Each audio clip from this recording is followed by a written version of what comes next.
All right, I want to share today's reading with you from our book of the month, which is Life Visioning by Reverend Michael Bernard Beckwith. It has been a powerful read for me this month, and I've read it before. All right, here we go, from page 147. Have you ever considered how attachment holds you hostage to habitual patterns? One of the greatest gifts you can give yourself is to gently, compassionately work on releasing attachments. Perhaps you may fear that by letting go of attachments, your life will take on a dull shade of beige. There is no need for concern, because non-attachment doesn't mean giving up your precious morning ritual of drinking organic green tea or moving from your palatial home into a cave just for the sake of being non-attached. As the Buddhists teach, if one's only possession is a begging bowl, it is just as easy to become attached to that as to anything else. What non-attachment means is letting go of clinging to cherished desires, opinions, beliefs, and thought and behavior patterns that are the cause of unskillful habits, compulsions, and yes, even neuroses. Attachment to a desired outcome constricts and limits the results of our visioning practice. We are prevented from catching the highest possible revelation because it is sabotaged by our clinging to how we want it to be due to our conscious or unconscious attachments. Non-attachment is playing full out with all systems go. No attachment to the outcome. In the spirit of non-attachment, please stand and join me in our affirmation for today. Ready to go with conviction. I am willing to evolve. I am willing to become more myself. I am willing to drop opinions that no longer serve the evolution of my soul. I am willing and available to more good than I've ever experienced, realized, imagined, or manifested before, right here, right now. Bad. You gotta be tough. You gotta be wiser. We're talking all month long about how do we live more fully into God's vision for our life. To live more fully into God's vision for your life, we gotta be all that. Yeah? And more, and even more. And today we're going to talk about the more. You know, the first Sunday of this series, we talked about catching God's vision.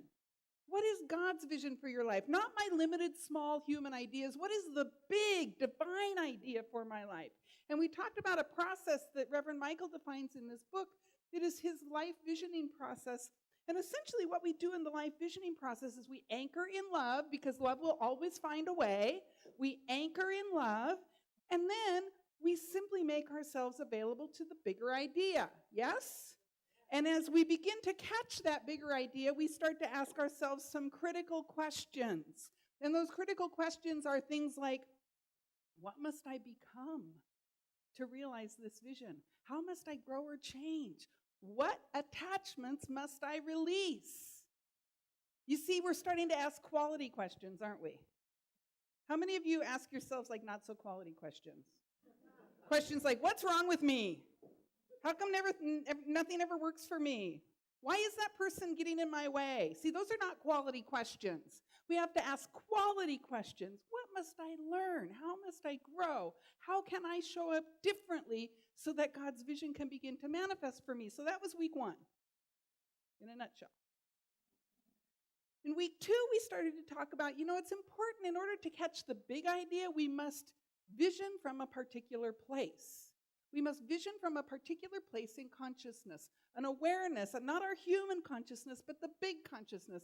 So we talked about stages of spiritual growth or stages of spiritual development, states of consciousness that we tend to walk around the world in, yes? And those states of consciousness, and this is Reverend Michael's model, but it's also Reverend Marcia Sutton has created it's kind of funny, they are the exact same model with using 2 different languages. The stages look like this. Stage 1 is, who remembers? To me. Very good. Oh, gosh, they were paying attention. I love that. The first stage 1, the first state of consciousness that we tend to walk around the world in is to me. That is, we're all behaving like 2.5-year-olds. Everything is done to me. Yes? This is victim consciousness. This is the place where we put our good outside of us. We put our experience of life, we become at the effect of what's going on outside. We always allow our experience or the external environment to dictate our experience. Yes? We operate as victims in stage 1 of spiritual growth or consciousness.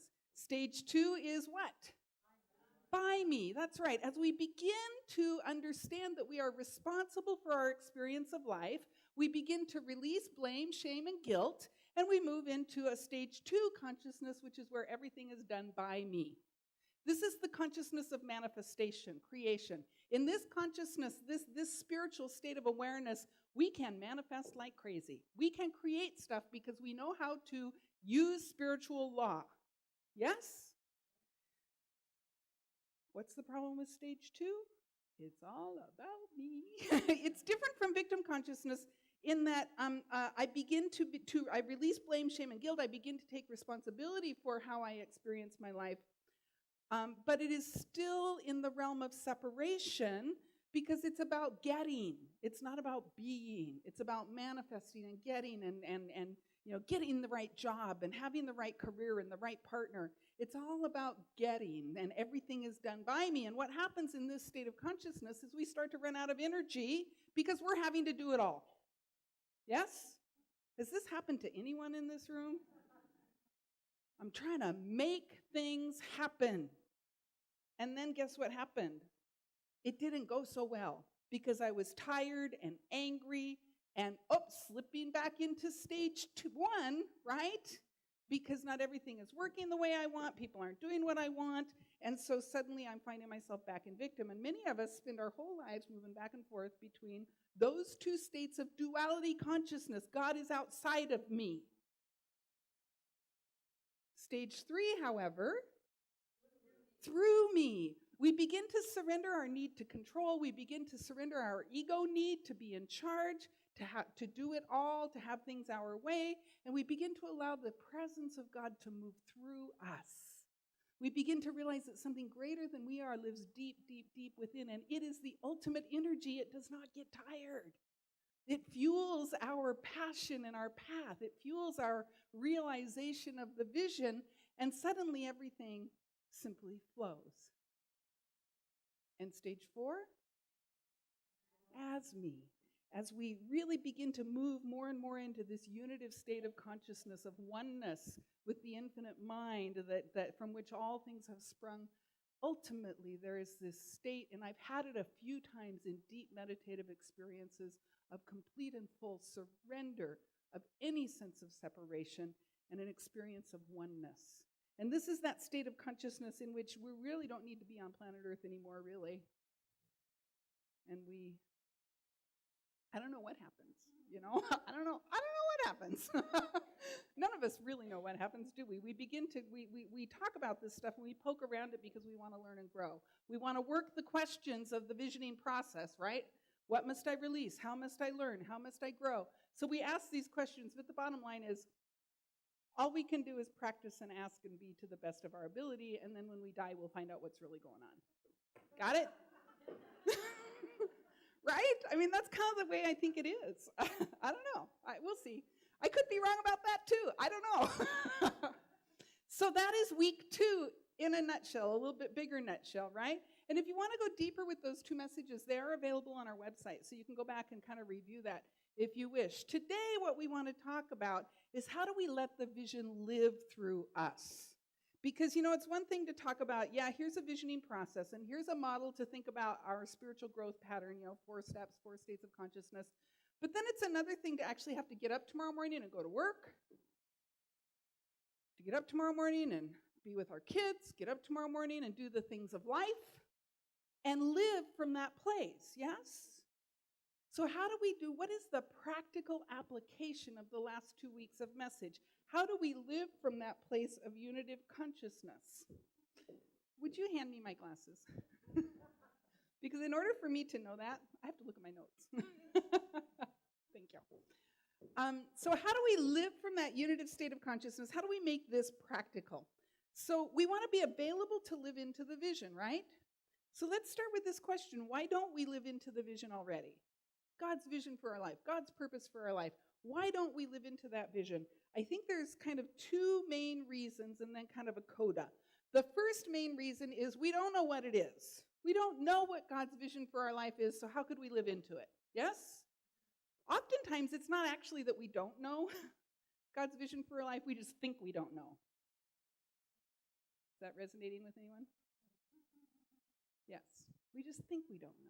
So we don't know or we think we don't know. The other reason that we often don't live into God's vision for our life is that, yeah, we know, but we don't believe it can be done. Yes? Yeah, I had a friend many years ago now who was a jewelry designer, and she had a terrible job that she really hated, and she complained about it all the time, but she designed the most amazing jewelry. And I kept saying to her, Jessica, why don't you be a jewelry designer? Oh my God, it fills your heart, it feels real to you, your jewelry is beautiful, you could sell it for big money, seriously. And she's, but I gotta support myself. I have to go to my little accounting job that I really hate. You know what I mean? And I remember hearing her one day say, you know, you just can't make any money as a jewelry designer. And I remember thinking, have you ever heard of Cartier? Have you ever heard of Tiffany? And you know, she and I had a number of conversations over probably about a year, and ultimately she quit her job, and she created a studio, and she started selling jewelry designs, and she's a fairly well-known, she's not famous, but she's a fairly well-known jewelry designer now. She's living her passion. She didn't believe she could live her passion. She so didn't believe it, she couldn't even remember that there's Cartier and Tiffany to totally prove jewelry design pays, trust me, right? So these two things, either we don't know what our purpose or our mission is, or our vision is, or we might know what it is, but we don't believe it's possible. The third kind of coda piece is I did have a friend once who came to me and said, you know what, I got the vision, I worked the vision, I asked the questions, and now I've demonstrated this in my life. And so, you know, here I am, and I've done it, so I got nothing else to do, so. Right? Anybody there? You know, she's like, I got the big house in West Seattle with the view of the water and all this stuff, right? She's like, so I've done my bit. I'm like, well, that's awesome. Now you need to get a bigger vision, right? Because what does life do? It expresses and it evolves. So if you've done your vision, now get a bigger vision. So those are the typical reasons that we're not living into our vision. But think about it. This, I don't know what it is, or I know what it is and it's just not possible for me. Those are kingdom 1 and 2 states of consciousness, aren't they? That's victim, that's to me. Or it's just too hard, it all has to be done by me and it's just not possible. You see, those are states of duality thinking, God and. As we begin to align more fully with that stage 3 thinking, all things are possible in God. That is, if we release blame, shame, and guilt, if we release ego and control and simply surrender to the vision, work the questions, then suddenly we can step forward with a new conviction of the possibility of our lives. Emma Curtis Hopkins said this. She said, the only thing between you and your good is an idea. The only thing between you and your good is an idea. The only thing between me and my good is an idea. The only thing between our center and our center's good is an idea.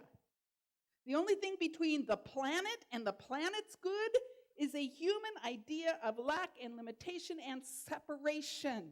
And if we can embrace the bigger idea, get our bloated nothingness out of the way, as Emerson says, release blame, shame, and guilt, release the need to control, that bigger idea can manifest itself as we work those quality questions. How you doing so far? All right. The core idea, if I had to trace the idea that's between me and my good to its most core, I could put a lot of words around it. but at its very core, the idea between me and my good is fear. Check in. Does that resonate with you? I might be afraid. I might be afraid of being embarrassed. I might be afraid of starving. I mean, I might be afraid of being judged. I might be afraid of all kinds of things. But the core idea is often fear, isn't it? So how do we get a new idea, release the fear, move forward in the face of fear?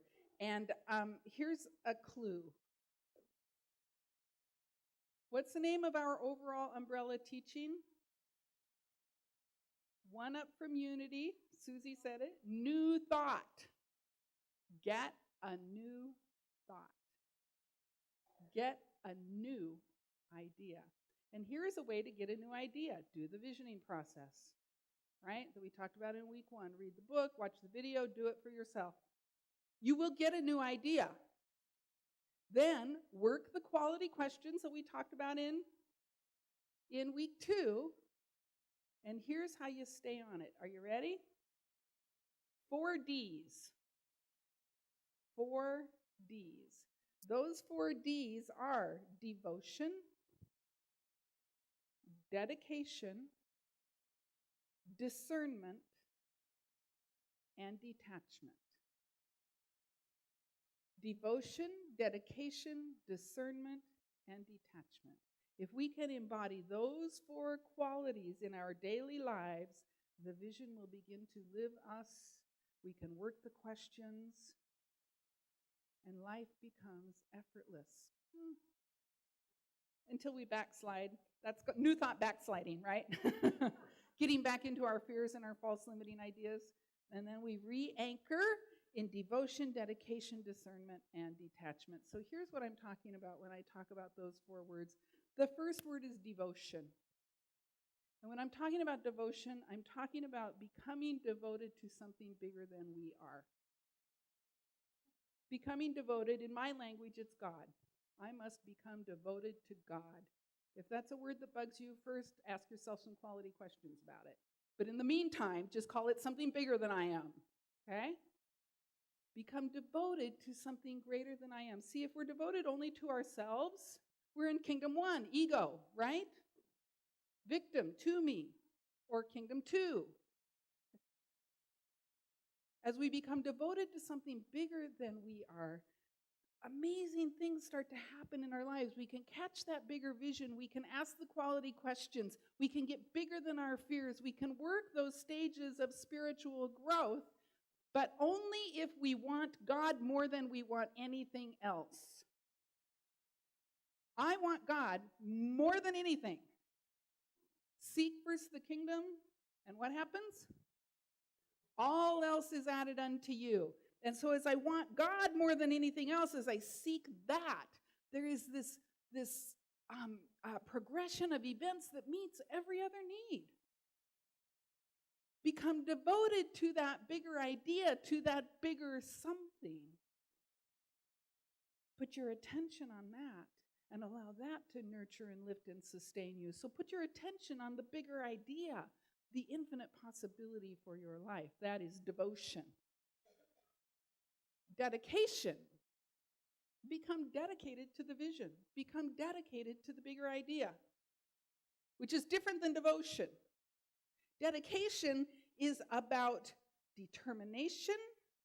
That is, every step I take, I am determined to step toward the vision. Every step I take, I can step toward the vision or away from the vision. And by step, I mean, am I going to engage in my spiritual practice this morning? That would be a step toward the vision, right? Or am I going to turn on the TV?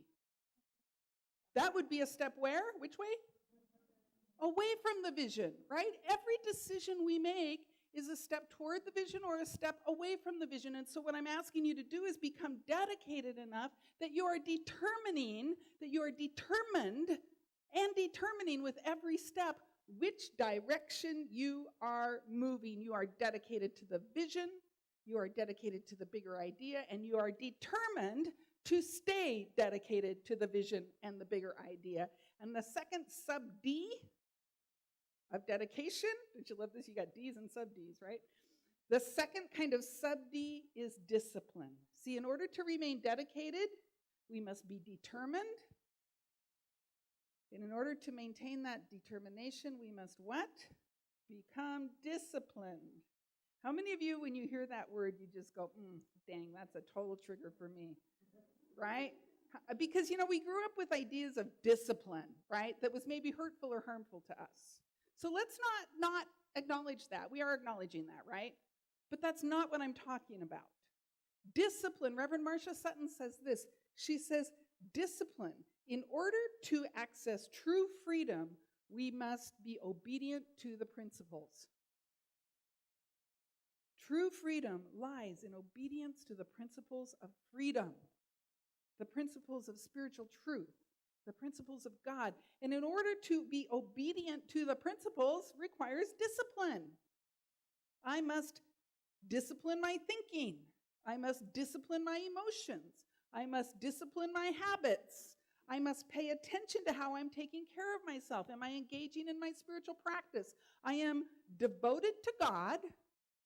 I am dedicated to God and to the vision. And so I am determined to stand with conviction in my spiritual practice, my self-care, my thinking, my speaking. I am disciplined in how I am in the world. Are you down for some of that with me?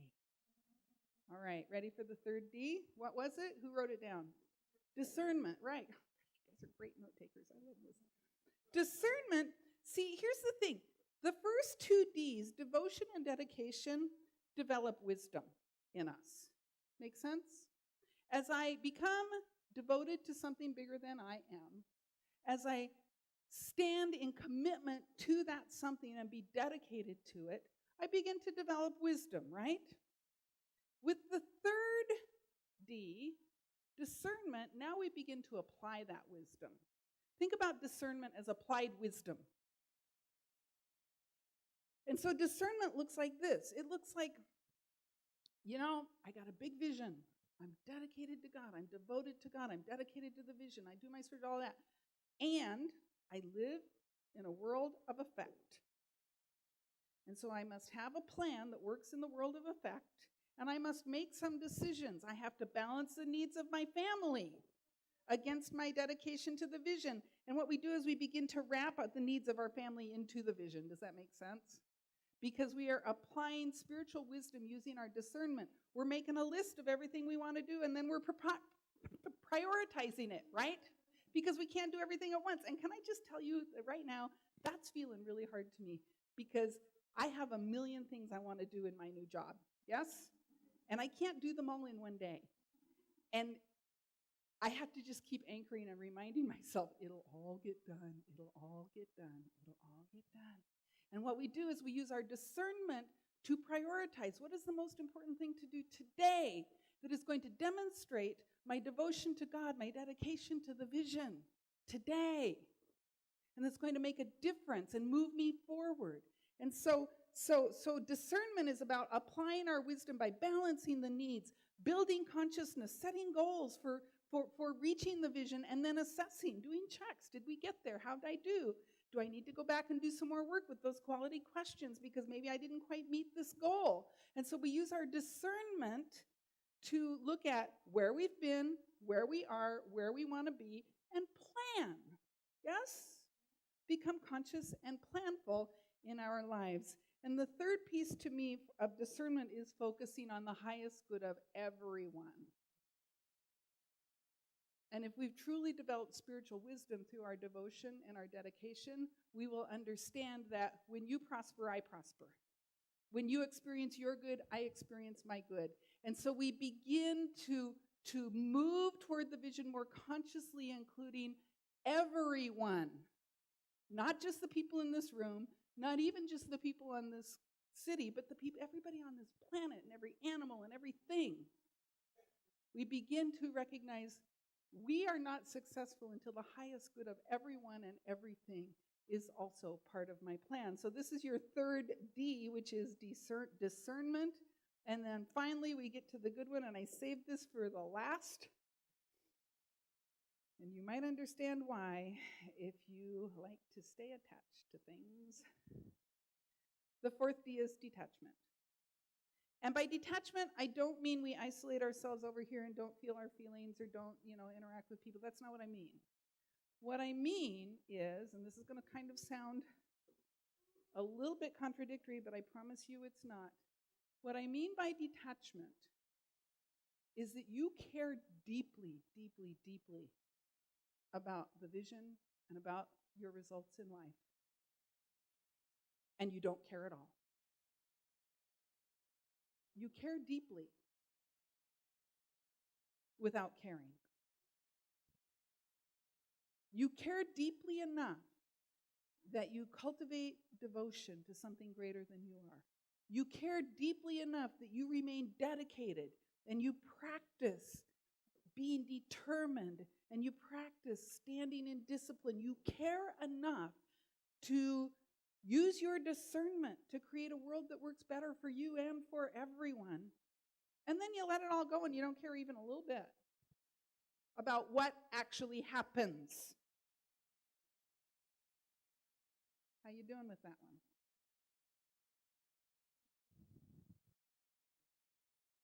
You have to be devoted, be dedicated, apply discernment, and then let it go and not give a darn how it turns out.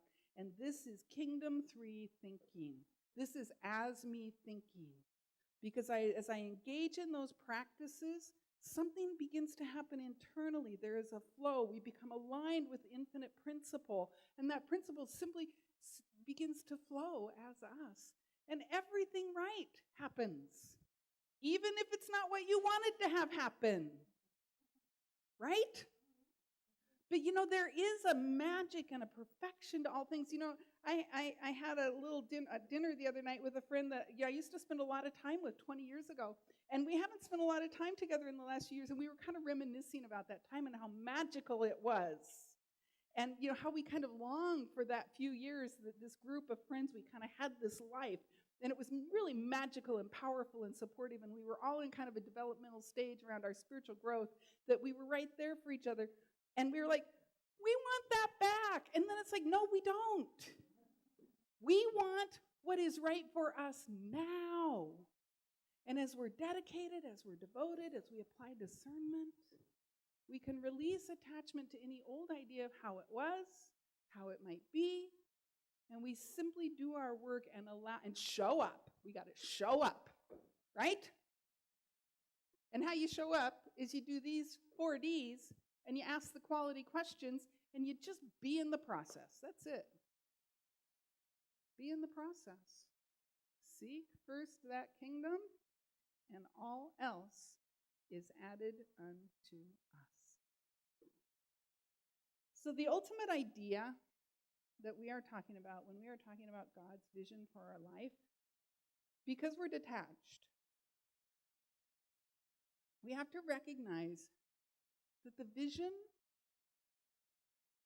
is not a job, it's not the right mate, it's not the career, it's not the family. Yes, when we're visioning, we catch an idea of what those things will look like for us, but that is not the vision. We put words around it because it helps us form the consciousness for the vision, but it is not the vision. The vision is a feeling. The vision is the feeling that we get when we begin to imagine those things, when we catch God's idea, when we align with and visualize and with something greater than we are, and we might have an image, or we might put words on it that look a certain way, and that's great, but that's not what it is. It's the feeling that we get when we imagine that thing. That is the vision. And the feeling is a feeling of freedom. If it makes you feel more free, it's probably a divine idea. If it pulls that fear out of you, it's probably not a divine idea. And I'm not saying that we don't sometimes feel fear when we're walking this path and practicing the 4Ds and asking the quality questions. I'm not saying, because I feel fear a lot of Sundays. God, how am I ever going to get this thing ready? But the definition of fear that I like the most is you feel the fear and you do it anyway, right? That's courage, feeling the fear and doing it anyway. So it's not that we don't acknowledge the fear, that idea that's between us and our good. It's not that we don't kind of recognize that it's not that we don't recognize it's there. We feel it and we move through it anyway toward a greater experience of freedom in our lives, using the vehicle of the vision to lead us there. But because we are unattached, it can show up as even greater than we ever dreamed. Because I don't know about you, I have some limited human ideas. So let's align with the divine idea. Get a bigger thought, a bigger idea, and identify with that feeling of freedom. Yes? All right, let's turn within and practice a little bit.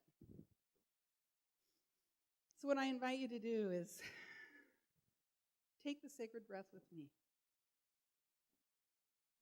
And as you breathe, just allow your body to relax. And you feel yourself supported by your chair. And you anchor yourself in the love of this community. You know that you are in a place that is safe, that is sacred. You are in a place where it is known who you are, whose you are, what you belong to. You belong to the universe. You belong to the divine idea. You belong to that great and infinite something that is beyond naming, that is beyond words, that is beyond experience. And as you breathe, you simply surrender to that awareness. Every cell in your body alive with the truth of your being.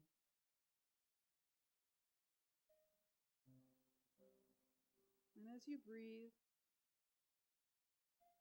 I just invite you right now to bring to mind a time in your life when you felt completely free.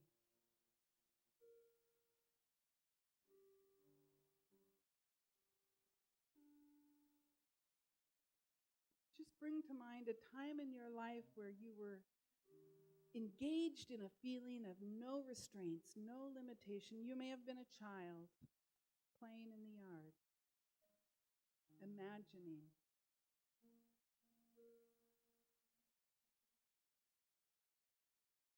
You may have had a flow moment as you engaged in some activity, just a time when you knew to the core of your being, I am free. Anything is possible for me.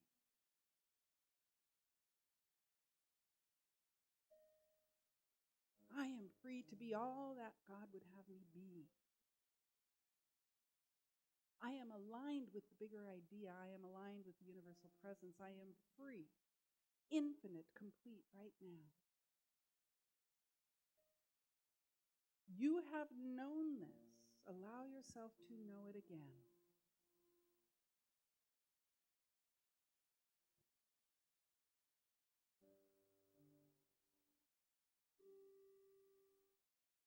And as you embody this feeling of complete and total freedom, ask yourself now,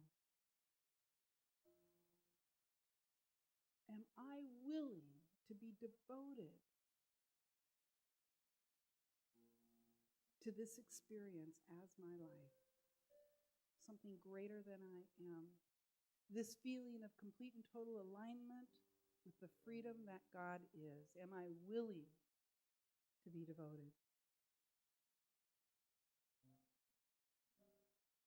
And you might hear a small yes, maybe a big yes. You might even hear a no. If it's a no, take another deep breath and anchor again in the joy of that feeling of freedom. Am I willing to be free? Am I willing to be devoted to freedom?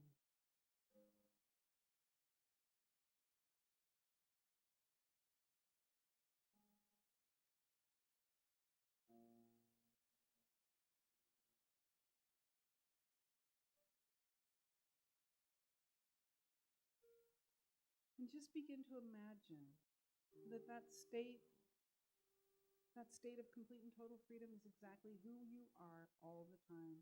You live from this place. You are dedicated to it. You are devoted to it. You practice it. You say yes to it. This unitive state of consciousness with the infinite freedom that God is. See yourself living from that place with every breath and every moment, applying your wisdom through the power of discernment, releasing all attachment to things being any way you thought it might be, and simply allowing yourself to stand in the conviction of infinite freedom. Right here and right now, I am willing to evolve. Say that right now in the quiet of your own mind. I am willing to evolve. And celebrate that willingness. Celebrate the divine mind that has brought us together today to do this deep and mighty work together. Celebrate the infinite vision of power and freedom and grace for your life. Celebrate your yes to being all that God would have you be. And so it's with a grateful heart that I close this message, knowing that we are blessed as we take this opportunity to remember who we are.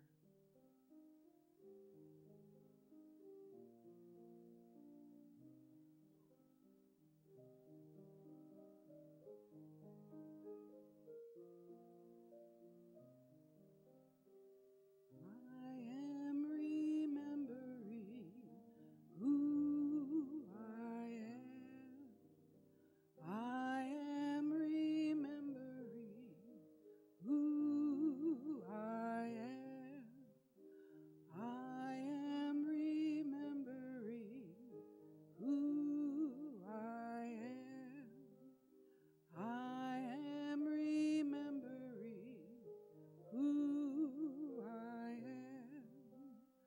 I am remembering who I am.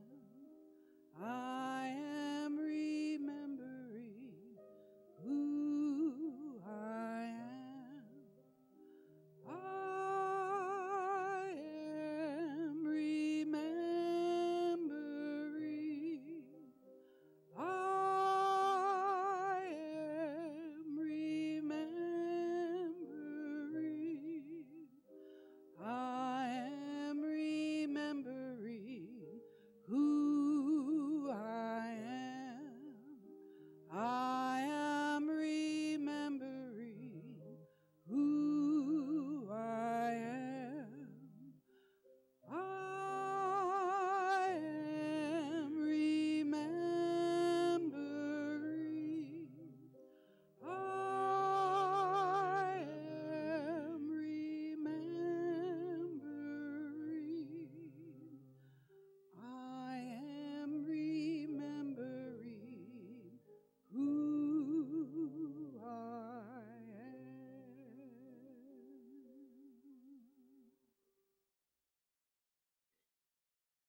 And so it is, amen.